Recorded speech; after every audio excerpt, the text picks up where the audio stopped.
Nagkapatawaran na ang driver at pamilya ng pasahero sa viral video matapos ireklamo ang driver na nagmamaneho habang lasing sa Kidapawan City. Ito'y matapos ipatawag ni Mayor Paulo Evangelista sa kanyang opisina ang mga ito, kung saan sa naging desisyon ng alkalde at ng Traffic Management and Enforcement Unit o TMEU, pinatawan ng 15 araw na suspensyon ang driver-operator na hindi muna papayagang makabiyahe o humawak ng manibela. Ayon kay TMU Head Moises Boy Sernal, bukod sa suspensyon ng kanyang pagbiyahe, suspendido rin ang kanyang prangkisa at franchise ID bilang bahagi ng administratibong parusa sa kanyang maling inasal. Naging ugat ng usapin ang viral post ng isang netizen kung saan isinalaysay ang trauma na dinanas ng kanyang matandang ina at 5 taong gulang na anak. Ayon sa sumbong, pasigsag ang takbo ng tricycle at nang tanungin ng matanda ang kondisyon ng driver, pabalang itong sumagot. Nauwi pa ang insidente sa pakikipagtalo at pananakot ng driver sa kanyang mga pasahero sa kahabaan ng Perez Street na nagdulot ng matinding takot sa mga biktima. Sa ginanap na amicable settlement, inamin ng driver ang kanyang pagkakamali at humingi ng paumanhin sa pamilyang kanyang naargabyado. So ginabawal yun nato na ang natawag yung pag-inom. Nalapi pa bang driving. Ano man,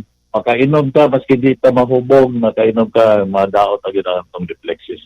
Mandaghan pang madamay. So ako lang yun na hanyo, umuinom, pagpondo, ayaw na pag-drive og tricycle. O nga unsa pa ba drive, laki tricycle, gini vehicle. Basta na kainom, don't drive. O nga gusto ka po drive, don't drink. Nabatid na wala namang masamang bisyo ang nasabing individual sa kanyang record. Gayunpaman, binigyang diin ni Sernal na ang 15 araw na suspensyon ay sapat na paalala na hindi kinokonsente ang drunk driving sa lungsod para sa kaligtasan ng publiko. Joan Oranio, NDB, CBda Balita.